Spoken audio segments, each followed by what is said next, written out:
नमस्कार. रामकृष्ण हरी. आज एक महिन्यानंतर जवळपास मी आपल्याबरोबर मनोज जरांगे यांनी मराठा आरक्षणाचं जे आंदोलन आहे ते आरक्षणाच्या मुद्द्यापासून राजकारणापर्यंत कसं भरकटवलं, जाणीवपूर्वक भरकटवलं आणि त्याच्यामुळं मराठा समाजाचं भयानक नुकसान झालं, आतोनात नुकसान झालेलं आहे. आणि म्हणून या मुद्द्यावर मी बोलण्याकरता आलो आहे. मी मराठा आहे. 2006 सालापासून मराठा आरक्षण आणि इतर शेतकऱ्यांच्या मुद्द्यावर लढाई लढतो. मी मराठा समाजाच्या विरोधात नाही, आरक्षणाच्या विरोधात नाही. जरांगे आणि त्यांच्या सगळ्या बगलबच्च्यांनी माझ्या विरोधात, हा माणूस मराठा समाजाच्या विरोधात आहे असा जो भ्रम पसरवला, धमक्या दिल्या, घरी माणसं पाठवली, इथं मुंबईत मला मारण्याकरता माणसं पाठवली. मी त्याच्यामुळे शांत नाही बसलो. समाजातील जी विवेकी माणसं होती ती म्हटली, महाराज तुम्ही एक महिनाभर काही दिवस शांत राहा, यांना यांच्या पद्धतीने आंदोलन करू द्या, तुम्ही तुमच्या पद्धतीने करा. म्हणून मी एक महिनाभर शांत राहिलो. मराठा समाजाला आरक्षण मिळण्याची लढाई, कायदेशीर लढाई मी तेव्हापासून आजपर्यंत लढत आहे आणि ती लढत राहणार आहे. आणि लवकरच आम्ही ज्या कायदेशीर पद्धतीनं मराठा समाजाला आरक्षण मिळणार त्याच्यासाठी लवकरच यश येणार आहे, ते मिळेल. मी सातत्यानं जरांगे यांना प्रश्न विचारले, अद्याप पावेतो माझ्या प्रश्नाची उत्तरं जरांगे यांनी दिलं नाही. जरांगे यांना मराठा समाजाने नेतृत्व दिलं ते त्यांच्या पारदर्शकपणामुळे दिलं, त्यांच्यावर असलेल्या विश्वासामुळे दिलं की हा माणूस कधी फुटणार नाही, हा माणूस समाजाचं वाटोळं करणार नाही. परंतु जरांगे यांच्या सगळ्या काही त्यांनी केलेल्या कृती आहेत, घटना आहेत, त्याच्यामुळे यांची विश्वासार्हता नष्ट झालेली आहे. ओपन चर्चा करणार तुमच्या समोर असं जरांगेचं कायम स्टेटमेंट आहे. लोणावळ्यामध्ये, वाशीमध्ये जरांगेंनी बंद खोलीत, बंद दाराआड चर्चा केली आणि डील केली असा स्पष्ट त्याही वेळेस मी आरोप केला होता. जरांगे हे सारखं पलट्या मारतात. आरक्षण नाही दिलं तरी आझाद मैदानात जाणार आणि दिलं तरी गुलाल घ्यायला आझाद मैदानात जाणार असं जरांगे सांगत होते. जरांगे यांनी वाशीतून बंद दाराआड चर्चा करून पाठीमागे गेले. काय डील केली सांगावी? जरांगे यांनी उत्तर दिलं नाही. आणि नंतरच्या काळात आत्ता जो मी आपल्या समोर आलेलो आहे, जरांगे यांनी मराठवाड्यातल्या मराठ्यांना आरक्षण मिळावं, जे वंचित आहेत, जे गरीब आहेत त्यांना आरक्षण मिळावं यासाठी चालू असलेला जो लढा होता तो काही त्यांच्या एकट्याचा नव्हता, अनेकांचा लढा होता. आणि हा लढा त्यांनी आजच्या डेटला कसा राजकीय करून ठेवला आणि मराठा समाजाचं कसं नुकसान करून ठेवलं याचा बुरखा फाडण्यासाठी मी आलेलो आहे. जरांगे यांचे शब्द आपण नीट ऐकावेत. माझं मराठा समाजातील भावनिक भोळ्या लोकांना आव्हान आहे. काल जी मीटिंग झाली, निर्णायक मीटिंग होती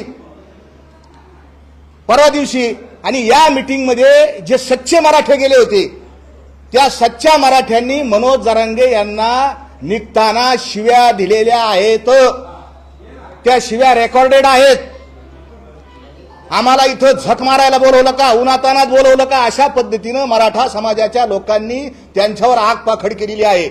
का केलं त्यांनी? का मराठा समाज त्यांच्यावर नाराज झाला? तर त्यांची जी पहिली भूमिका आहे, ज्या गोष्टीवर बोलण्यासाठी मी इथं आलो, मागच्या काही काळात 8-15 दिवसापूर्वी महाराष्ट्राचे माजी मुख्यमंत्री आणि नुकतेच भाजपामध्ये गेलेले, राज्यसभेचे सदस्य झालेले अशोक चव्हाण हे रात्री उशिरा अंतरावली सराटी इथं गेले आणि त्यांनी मनोज जरांगे यांच्या बरोबर 1 तास चर्चा केली. दोघांनी नंतर पत्रकारांना मुलाखती दिल्या. जरांगे यांनी सांगितलं की मी बंद दाराच्या आड चर्चा करत नव्हतो, दरवाजा उघडा ठेवला. माझा स्पष्ट आरोप आहे की त्यांनी पत्रकारांना आत का येऊ दिलं नाही.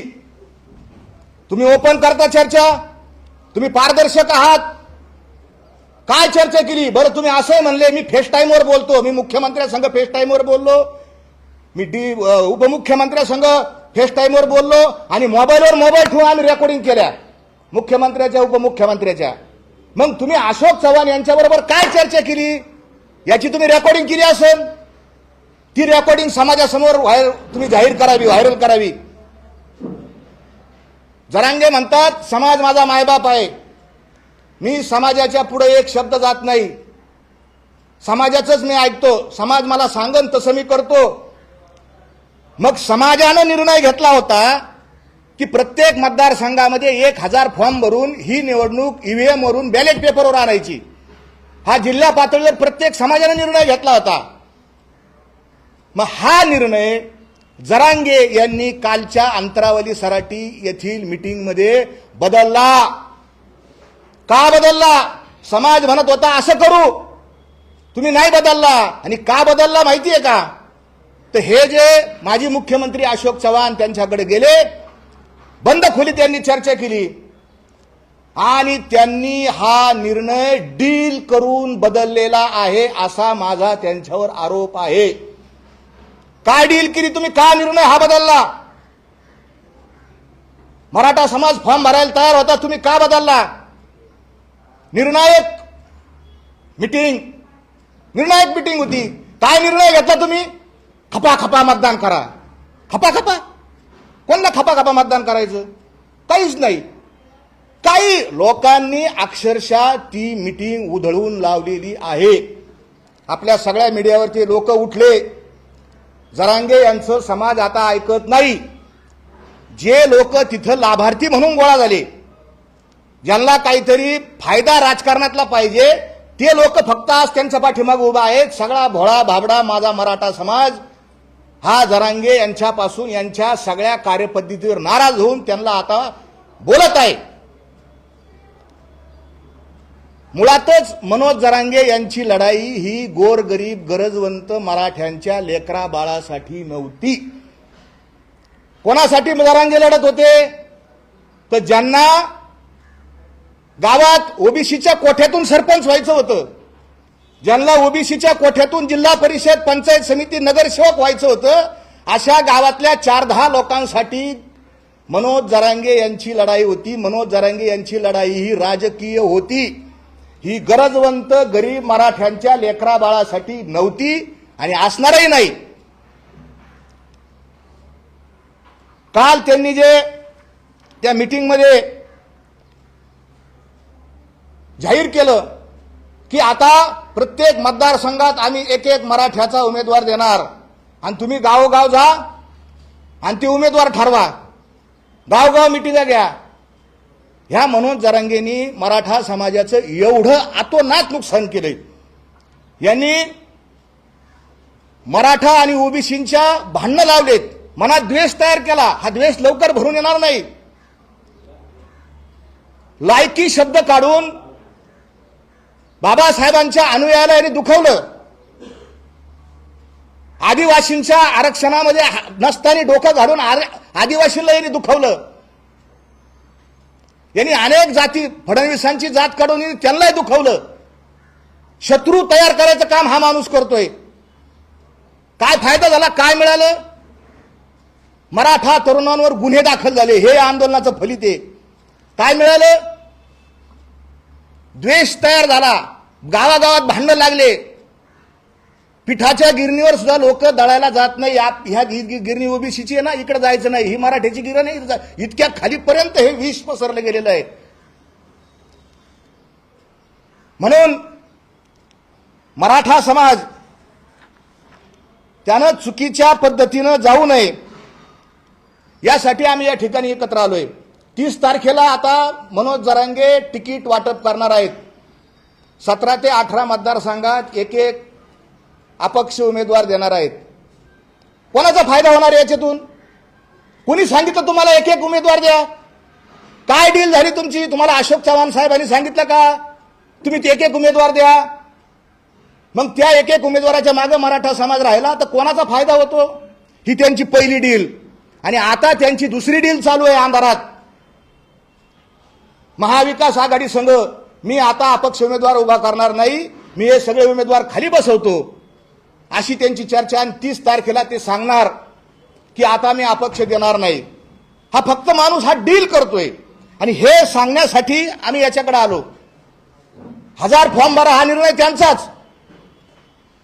ह्या माणसाकडे फॉर्म भरायचं मॅनेजमेंट नाही, कुठलंही नियोजन ह्या माणसाकडे नाही. काल एवढ्या मोठ्या संख्येत लोक तिथं आले, मांडव किती टाकावा याची सुद्धा ह्या माणसाला अक्कल नाही. अक्कल नाही. या माणसाला राजकारणातलं कायद्यातलं काही कळत नाही, काडीची अक्कल नाही. हे मागच्याच वेळेस म्हटलो आणि त्यांनी माझ्यावर डिफॉर्मेशनची केस करावा. मी कोर्टातून सिद्ध करून देईन की ह्या माणसाला कायद्यातली राजकारणातली अक्कल नाही. कोर्टातून सिद्ध करून देईन. हा बेअक्कल माणूस आहे आणि अशा बेअक्कल माणसाच्या बरोबर समाजानं जाता कामा नये म्हणून मी शेवटपर्यंत बोलत राहणार. याच्या आंदोलनाचा फायदा कुणाला कुणाला फायदा? काही 4-2 लोकांना फायदा झाला. 2 वेळेस महाराष्ट्राच्या मुख्यमंत्र्यांनी उपोषण सोडलं, 2 वेळेस सोडलं आणि हे उपोषण सोडलं. माझ्याकडे व्हिडिओ आहेत. मागच्या वेळेस सांगितलं मी पुराव्याशिवाय बोलणार नाही. वाशीमध्ये ज्या दिवशी मुख्यमंत्र्यांच्या हस्ते यांनी ज्यूस प्याला, आदल्या दिवशी रात्री यानं मटण खाल्लेलं आहे. माझ्याकडे त्याचे व्हिडिओ आहेत. जरांगे पाटील, कॅमेऱ्यापासून तुम्ही लपू शकत नाही. ज्या दिवशी तुम्ही सागर बांगल्यावर निघाले, तुम्ही तर म्हणले मी समाजाला विचारल्याशिवाय काही करत नाही. कोणाला विचारून सागर बांगल्यावर तुम्ही निघाले? कोणाला विचारून तुम्ही त्यांना शिव्या दिल्या? उपमुख्यमंत्र्याला मनानीच शिव्या दिल्या, मनानीच निघाले तर निघाले त्या भांबिरी गावात गेले आणि तिथं तुमचे महाराज आले. आमच्याकडे त्याचे सुद्धा रेकॉर्डिंग आणि फोटो आहेत. उपोषण दुसऱ्या दिवशी सोडलं ना तिथं आंतरवालीत, त्याच्या आदल्या दिवशी मनोज जरांगे यांनी जेवण केलेलं आहे. उपोषणामध्ये जेवण केलेलं आहे. महाराजांच्या विनंतीला मान ठेवून तुम्ही भाकरी खाल्ली. का फसवता? का लोकांना हे करता? 2दा मुख्यमंत्र्यांनी उपोषण सोडलं आणि तिसऱ्या वेळी तुम्ही कोणाच्या हाताने उपोषण सोडलं? ज्यांना तुम्ही आंबडचा भावी आमदार करण्याचा शब्द दिला अशा तुमच्या व्यक्तिगत मैत्रीतला तुम्ही उपोषण सोडलं. माझा पुढचा आक्षेप असा आहे की याच्या आंदोलनाचा फायदा काही 4-2 लोकांना होतो, मराठा समाजाला होत नाही. ज्यांच्या हाताने उपोषण सोडलं त्या अंतरावली सराटीमध्ये मधल्या त्या माऊलीनं तिसऱ्या दिवशी नवी कुरी गाडी घेतली. कुठून पैसे आले? यासाठी चौकशीला हा देवेंद्र फडणवीस यांना, उपमुख्यमंत्री देवेंद्र फडणवीस यांना हा माणूस काही दिवसापूर्वी मराठा द्वेष्टा म्हणत होता. याला हाकलून द्या, हा मराठा द्वेष्टा आहे, हा अमका आहे, हा तमका आहे. आणि आज याची भाषा बघा. आज काय बोलतो? फडणवीस साहेब, फडणवीस साहेब, फडणवीस साहेब, फडणवीस साहेब, फडणवीस साहेब. का हो तुम्ही आता फडणवीस साहेब? कुठे गेली तुमचं शौर्य? कुठे गेली तुमची हिंमत? तुम्ही घाबरलात. तुम्ही SIT चौकशीला घाबरलात. तुम्ही नार्को टेस्टला घाबरलात. तुम्हाला आव्हान दिलं, तुम्ही माझ्यावर आरोप केले, बलात्कार, विनयभंग, 300 कोटी घेतले, पैसे घेतले. मी म्हणलं माझी नार्को करा आणि तुमची नार्को करा. आहे का तुमच्यात हिंमत नार्को करायची? तुमच्यात हिंमत नार्को करायची नाही. समाजासमोर, या कॅमेऱ्यासमोर इथं होऊ द्या SIT चौकशी, होऊ द्या. का घाबरता तुम्ही? का अटकेला घाबरता? केजरीवाल घाबरले अटकेला? तुम्ही तर थरथर कापायला लागले अटकेला. कारण तुम्हाला माहिती, मला जर अटक झाली माझ्याच SIT चौकशीतून माझे सगळे पैसे, सगळे काळे धंदे उघडकीस येणार आहेत. आणि म्हणून तुम्ही शरणागती पत्करली. म्हणून तुम्ही अशोक चव्हाणांना शरण गेले आणि त्यांना सोयीस्कर होईल असे तुम्ही निर्णय घ्यायला लागले. मनोज जरांगे हा मराठा समाजाचं वाटोळं करणारा माणूस आहे. आणि म्हणून माझं मराठा समाजाला विनंती आहे की अडाणी 1950 सालाच्या आधी अडाणी असलेल्या दलित बांधवांनी महामानव डॉक्टर बाबासाहेब आंबेडकरांसारखा सुशिक्षित बॅरिस्टर, PhD, डॉक्टर असं नेतृत्व निवडलं.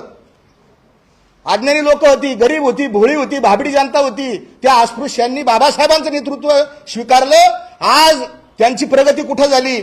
आणि सुज्ञ असलेल्या, विवेकी असलेल्या, सुशिक्षित असलेल्या मराठा समाजानं हा 10वी-12वी छाप पास झाला का नापास झाला माहीत नाही आणि याचं नेतृत्व स्वीकारलं. आणि परिणाम काय झालाय? भयानक परिणाम झालाय. मी नेहमी सांगतो, मी त्या दिवशी सांगितलं होतं की बसचा ड्रायव्हर पेलेला आहे, मराठ्यांनो या बसमधून खाली उतरा. आता काय झालं माहिती का? हा आमचा ड्रायव्हर यांनीच गाडीतून उडी मारली आणि गाडी मोकार सोडून दिली. मराठ्यांची गाडी आता ही आरक्षणाची गाडी ही भरकटच सुटलेली आहे आणि त्याला हा एकमेव जबाबदार माणूस आहे. याच्याकडे मॅनेजमेंट नाही, काय नाही, फॉर्म भरायचं काही नाही, या सगळ्या गोष्टी याच्याकडे आहे. कालच्या त्याच्यामध्ये त्यांनी स्वतः कबूल केलं की लोकसभेत आपलं काही गुंतलं नाही. त्याचे शब्द येतं, लोकसभेत आपलं काही गुंतलं नाही. आरक्षण जे मिळायचं ते खाली राज्यात मिळणार आहे. आरक्षण कुठे मिळणार आहे? लोकसभेला काहीच महत्व नाही असं ते म्हणतात. लोकसभेला मराठ्यांनो, लोकसभेत आपली शक्ती वाया घालू नका. अरे जिथं देशाचं सर्वोच्च राजकारण ठरतं, आपण देशाच्या राजकारणाला, मराठा समाजाला, शेतकऱ्यांना न्याय देऊ शकतो. मराठा हे आपले प्रतिनिधी जाऊ शकतात आणि तिथं हा माणूस म्हणतो तिथं काय गुंतलेलं नाही. बरं, हा नुसता गोल बिंगतो. एका घडीला म्हणतो मराठ्यांना, सरकारला शिव्या देतो, मला द्याय ना जाणं, मला काय सरकारचं काही घेणं देणं नाही. पण दुसऱ्या बाजूला म्हणतो सरकारने आपल्याला काहीच दिलं नाही. आणि दुसऱ्या बाजूला काय म्हणतो, 70 वर्षाचे मिळालं नाही ते आपल्या आंदोलनामुळे मिळालं. 1.5 कोटी मराठी आरक्षणात गेले, देणं यादी जाहीर कर ना. 2 कोटी म्हणतो, कधी 1.5 कोटी म्हणतो, एवढे मराठी आरक्षणात गेले. लिस्ट दाखवून तू किती मराठ्यांना फायदा झाला. लिस्ट पोलिसांकडे किती लोकांकडे गुन्हे दाखल झाले. आयुष्यभर एक गुन्हा दाखल झाला तर तो मुलगा त्या ठिकाणी त्याला सरकारी नोकरी मिळत नाही, खोटं बोलतो, संभ्रम आणि अफवा पसरवणारं भाषा करतो. कालच्या त्यांनी सभेमध्ये त्यांनी भाषणात सांगितलं की वाशिम जिल्ह्यातली एक मुलगी आमची भगिनी आहे आणि ही भगिनी एका परीक्षेला बसली, तिची 21वी रँक तिची आली. सरकारमध्ये ती प्रशासनात पास झाली, तिची 21वी रँक आली. तिला मंडळाधिकारी, नायब तहसीलदार म्हणून पोस्ट मिळाली. त्याचे स्टेटमेंटवर का आपण मराठा समाजाने हे सगळं काढून वाचावं, आपण वाचत नाही म्हणून आपलं नुकसान होतं, ऐकत नाही. हे व्हिडिओवर बोललेला आहे तो.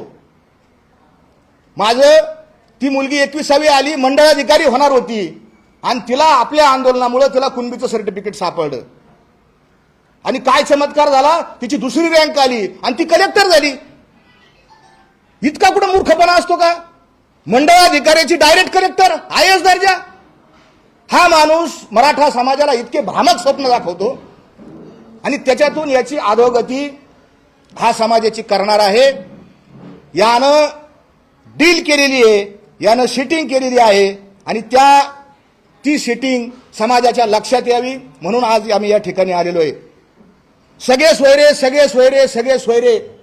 3 महिन्यापासून हे महाशय नुसते टाहो फोडतायत.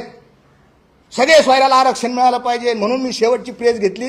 म्हणलं तुमचं श्रेय तुम्हाला, सगळ्या सोयऱ्याचं श्रेय तुम्हाला. त्याच्या लक्षात आलं की आपण ट्रॅपमध्ये फसलोय. कोणत्या ट्रॅपमध्ये? आपणच शब्द सगळे सोयरे हा शब्द कुणी आणला?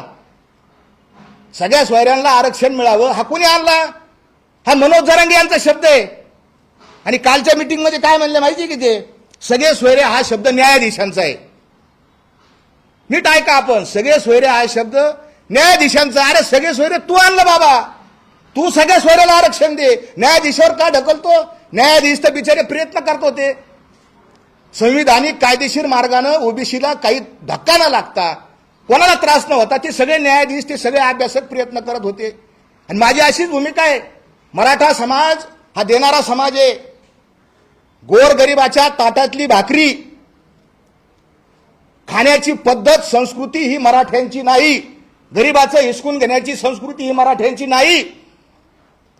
हीच भूमिका समाजात गेली पाहिजे की मराठा समाज हा वेगळा आहे, सगळ्या गावगाड्याला बरोबर घेऊन जाणारा समाज आहे. यांनी समाज फोडला, तोडला आणि या समाजाचं यांनी वाटोळं केलेलं आहे. काय पडलं समाजाच्या हातात? यानं आंदोलन सुरू केल्यापासून 208 आत्महत्या झाल्या. कोण आहे जबाबदार आहे आत्महत्याला? कोण जबाबदार आहे? आरक्षण मिळालं का लगेच घरावर सोन्याचे पत्रे येणार आहेत का? याने असं सांगितलं का आरक्षण कुणबीचा कागद आला का लगेच नोकरी, आला कुणबीचा कागद का लगेच तलाठी, गेला पोलीसमध्ये का लगेच गेला आर्मीत? अरे इतकं सोपं आहे का?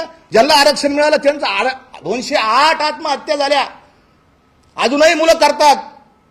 आमचं एक नातेवाईक आहे आष्टीमधला, शिरी गावातला, बीड जिल्ह्यातल्या, त्या तरुण पोरांनी आत्महत्या केली. घरचे ढाय मोकळून कोणी गेलं नाही तिथं. नातेवाईक गेले, काही गावातले 2-4 जण. कोण याला जबाबदार आहे? तर सगळ्या या समाजाला माझी विनंती आहे, भावनिक होऊ नका. हा काय म्हणतो कालच्या भाषणात याच्या त्याच्या डोक्यावर हात ठेवायला शिका, याचे स्टेटमेंट येतं कालच्या सभेत. तुम्हाला समजत नाही डोक्यावर हात ठेवायला शिका. तू कोणाच्या डोक्यावर हात ठेवले? तू घडीत भाजपच्या डोक्यावर हात ठेवतो, घडीत बारामतीच्या डोक्यावर हात ठेवतो, घडीत त्याच्या डोक्यावर हात ठेवतो. कोणाकोणाचे तू कोणाच्या डोक्यावर हात ठेवले तू सांग आम्हाला. तर या मुद्द्यावर समाजाचं जाऊ नये म्हणून, समाजाचं नुकसान होऊ नये म्हणून आम्ही आलो. पूर्वी मराठा क्रांती मोर्चा हा सामूहिक निर्णय घेत होता. समन्वयक असतील, हे असतील, आणि मराठा क्रांती मोर्चाच्या निमित्तानं सारथी संस्था निर्माण झाली. हे त्याचं फलित आहे. अण्णासाहेब पाटील महामंडळाचं पुनरुज्जीवन झालं. सामूहिक निर्णय. वसतिगृह शिक्षणामध्ये मुलांना मुलींना सवलती मिळाल्या, फी मध्ये सवलत मिळाली, नोकर भरती झाली.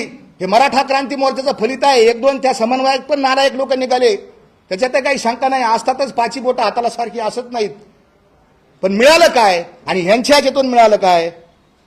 तर उद्याच्या 30 तारखेला मराठवाडा आरक्षण चळवळ उद्याच्या 30 तारखेला तिकीट वाटप जाहीर करणार आहे. मनोज जरांगे यांनी सगळ्या जातीत भांडणं लावली, धर्मात भांडणं लावली, आणि आता मनोज जरांगे हे गावागावात भांडणं लावणार. त्या दिवशी त्यांनी काय सांगितलं? गावागावात जा, तुम्ही तर थांबू नका, निघा निघा, असंच बोलत होते. लोकांनी ती सभा उधळून लावली. ऐकलंच नाही जरांगेंचं. जा म्हणलं गावाकडं, आणि गावाकडे जाऊन काय करा? गावच्या मंदिरात बैठक घ्या, सगळे मराठी गोळा करा आणि तुम्ही उमेदवार ठरवा. अरे इथं ग्रामपंचायतीच्या निवडणुकीत भाऊ भावाचं ऐकत नाही ना, आम्ही लोकसभेचा उमेदवार आणि गावाच्या मारुतीच्या मंदिरात ठरवायचं. काय होणार? मिटिंग झाल्यावर ग्रामसभेच्या मिटिंगा होतात, ह्या मिटिंगा होतात, काय होतं? भांडणं मारामाऱ्या. यांनी ओबीसी मराठ्यात भांडणं लावले, आदिवासी मराठ्यात भांडणं लावले, शेड्यूल कास्ट आणि मराठ्यात भांडणं लावले. आता हा मराठ्यात गावागावात भांडणं एकामेकाचे डोके फोडायला लागणार. तर याच्यासाठी समाजानं जागृत होऊन बोलणं गरजेचं आहे. यानं डील केली, याच्यापासून सावध राहा. अशोक चव्हाणांबरोबर तुम्ही काय बोलले हे तुम्ही समाज माध्यमांसमोर जाहीर करा, नाही तर तुम्ही नार्को टेस्टला तयार व्हा. आणि आता पुढची जी तुमची डील चालू आहे महाविकास आघाडी बरोबर, की अपक्ष उमेदवार मी देणार नाही, मी बरोबर थांबितो, ती डील काय आहे ते तुम्ही जाहीर करा. यासाठी मी इथं आलेलो आहे, समाजाला जागृत करण्यासाठी.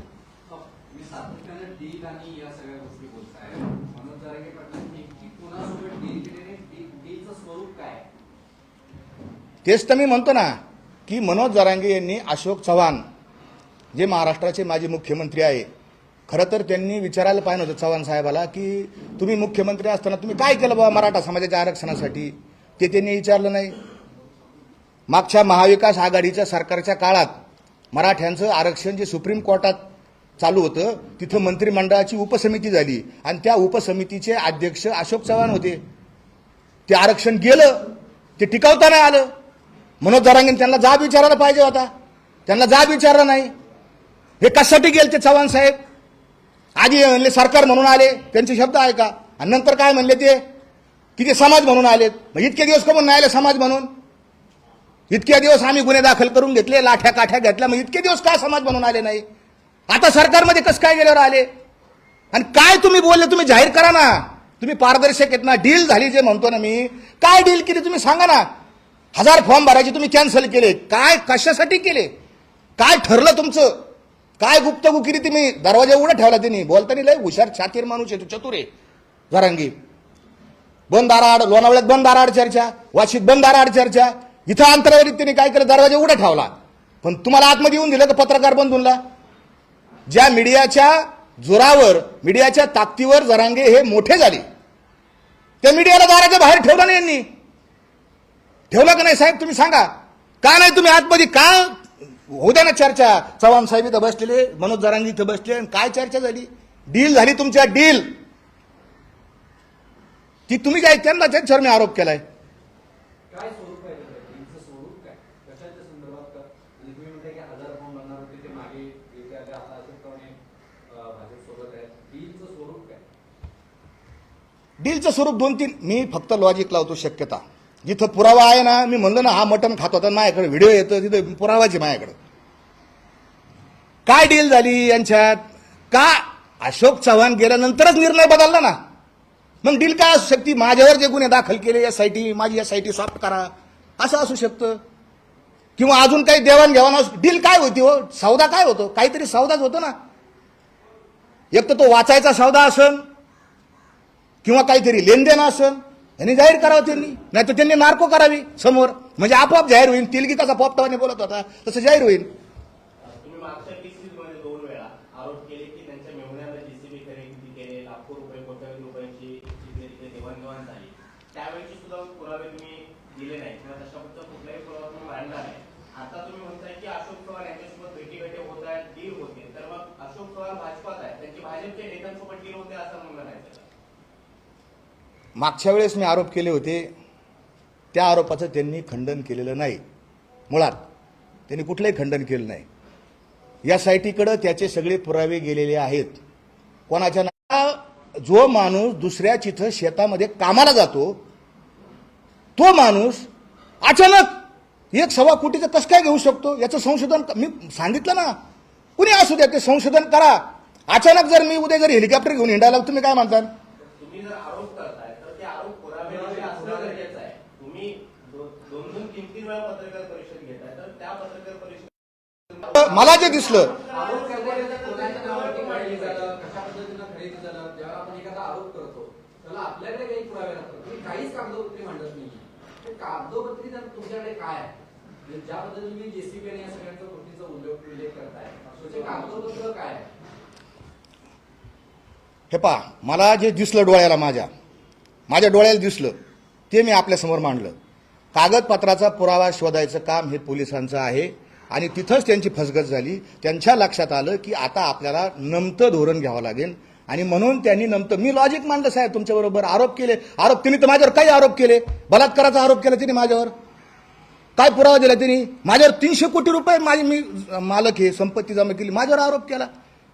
अरे मला जे दिसलंय त्यांनी तरी सांगा 300 कोटी कुठे येतं. मला जे दिसलं त्याच्या दारात दिसले ना गाड्या.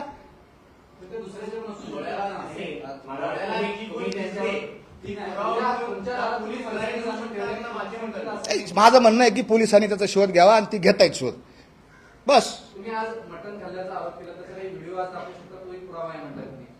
हा, त्यांनी इन्कार करा, मी दाखवतो.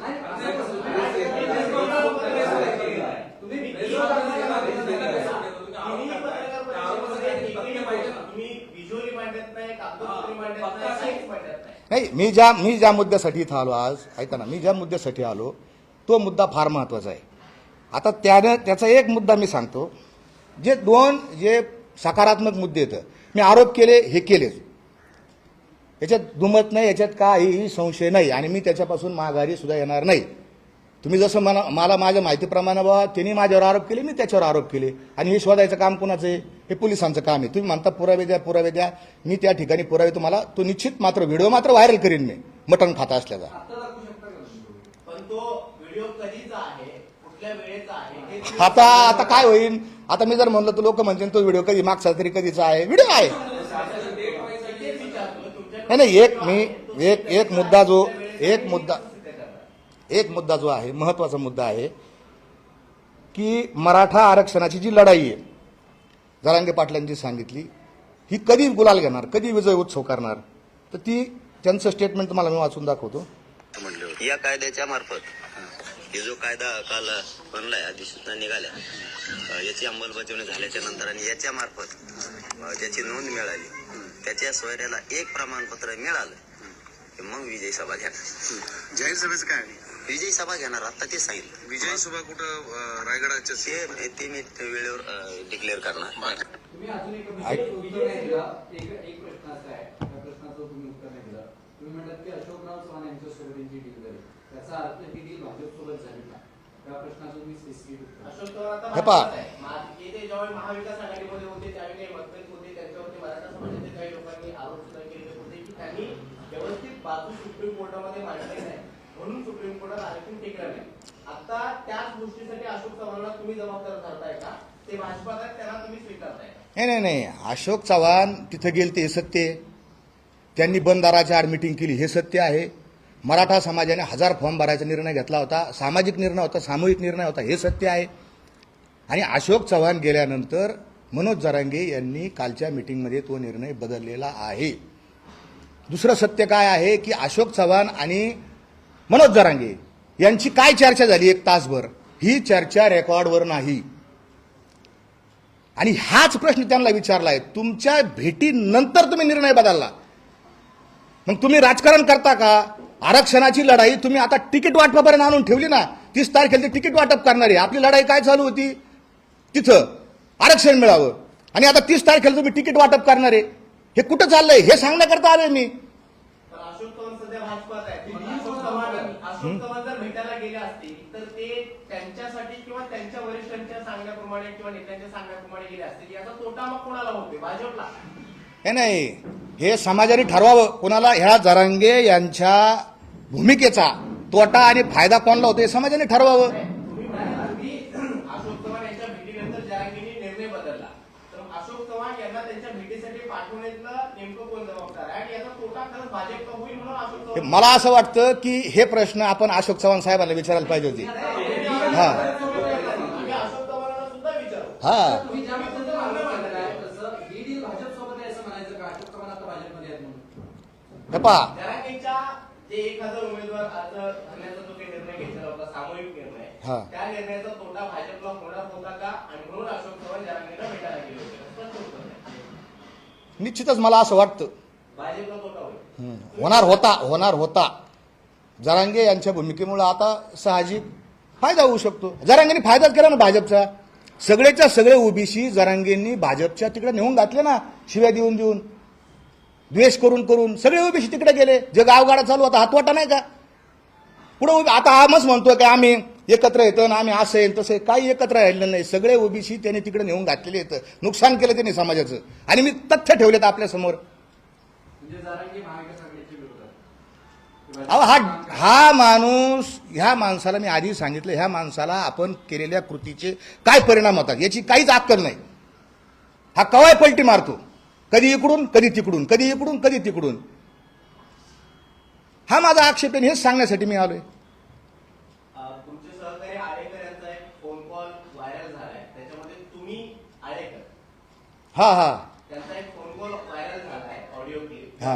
तुम्ही लोकांची दिशाभूल करताय असा त्याने आरोप केला. नाही काय झालं, हे पहा त्यांचे जे समर्थक आहेत, तुम्ही आताही वाळेकरांना आताही फोन करून विचारू शकता, काही हरकत नाही. मी त्यांच्याशी त्याच्यानंतर बोललो. त्यांनी मला सांगितलं की ती रेकॉर्डिंग माझी नाहीच आहे असं त्यांनी मला सांगितलं. माझ्याकडे रेकॉर्ड येते. त्यांनी ती नाकारली पहिली गोष्ट. आणि मला त्यांनी सांगितलं की तुमच्यावर काय आरोप करू, जरांगेमुळं आमचं नुकसान झालंय. आम्ही 5 वर्षाची शिक्षा आम्हाला लागली. कोणामुळे लागली? बारस्कर महाराजांमुळे नाही लागली. वाळेकरला शिक्षा लागली नाही, खुनेंना शिक्षा नाही लागली. त्यांच्यामुळे लागलेली शिक्षा. आणि ते येऊन तुमच्या समोर बोललेले आहेत, तुमच्या समोर बोललेत. दबाव असं तुम्हाला कळलं असतं ना, दबावातून केलं का काय केलं. बरं मी तिथं नाही उपस्थित. हा मला निश्चित माहिती होतं. आणि मी त्याला एवढं सांगितलं की खरं असन, सत्य असन तर तुम्ही बोललं पाहिजे, समाज माध्यमासमोर येऊन बोललं पाहिजे. आणि ते आले आणि इथं बोलले प्रेसमध्ये. वाळेकरांची ती रेकॉर्डिंग तुमच्याकडे आहे? ती रेकॉर्डिंग माझी नाही म्हणता आहे ना, ती समोर आणू शकता का? आता नाही आहे म्हणलेले आहेत ते वाळेकर, बिलकुल म्हणलेले आहेत. ठीक आहे. पुढच्या तुम्ही जेसीबी आणि पुढच्या वेळेस मी आमची लढाई चालू आहे. पुढच्या वेळेस हे आत्ता हे राहिलं परत तुमचं ऐकून, हेच महत्वाचं होतं. पुढच्या वेळेस हे काय म्हणलेले ऐका, परत एकदा ऐका. प्रदर्शन घेण्यासाठी चाललंय. तुम्ही म्हणाले होते की ज्यावेळेस आरक्षण मिळेल तेव्हा तसंच हा नाही हा बरं. ते काय म्हटले होते ऐका ना, काय ऐका ना, मी ते जे काय म्हटले होते, माझा मुद्दा समजून घ्या. ते जे म्हटले होते की पहिला दाखला मिळाल्यानंतर मी विजयाची सभा घेईन. पहिला दाखला मिळवण्यासाठी आमचे प्रयत्न चालू आहे, आमची लढाई चालू आहे. आणि येत्या काही दिवसातच पहिला दाखला मिळून जाईल आणि त्यावेळेस यांचा फुगा फुटेल. मी निश्चितच आपल्या समोर येईन. तुम्ही आता 3 पत्रकार परिषदा घेतल्या आणि जरांगे यांच्यावरती आरोप केले. जरांगे कशी चुकीचे आहेत ते तुम्ही सांगताय. मग हा. तुम्ही समाजात थेट जाऊन जरांगेबद्दल हो बिलकुल, मी समाजात जाणार. का म्हणत नाही? मी समाजात जाणार. मी बिलकुल तुमच्या प्रश्नाचा मी आदर करतो. मी समाजात जाणार.